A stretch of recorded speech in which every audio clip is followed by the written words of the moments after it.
Nancy Port, situé à Froid, sur la Moselle canalisée, est-il apte à faire face à l'évolution du transport fluvial européen?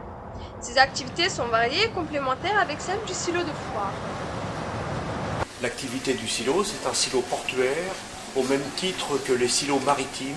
Notre but est donc d'exporter les céréales de Lorraine et des départements autour de la Lorraine sur les pays du Benelux, de la Hollande et de l'Allemagne.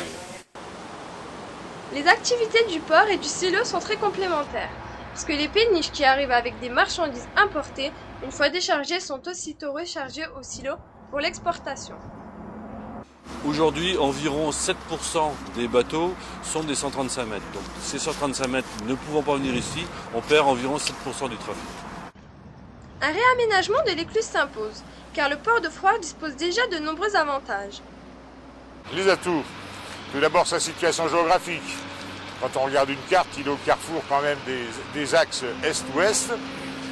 Son accessibilité aux trois modes. Le fer, la route et la voie d'eau.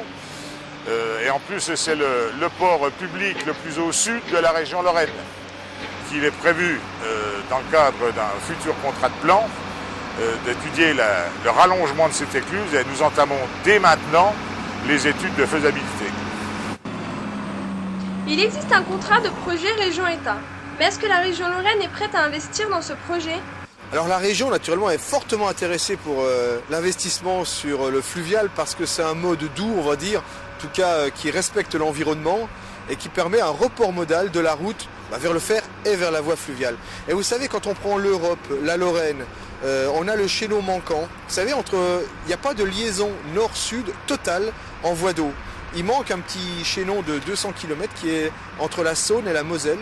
Et bien nous avons déjà le projet, c'est en tout cas le débat public sera lancé d'ici peu, de faire un canal grand gabarit qui rejoigne la Saône et la Moselle. Et comme ça, des bateaux pourront emprunter, vraiment traverser l'Europe du nord au sud.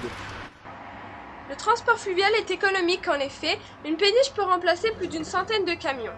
Il est également très écologique, il permet de respecter l'environnement et d'alléger le trafic routier, d'où l'importance de ces travaux.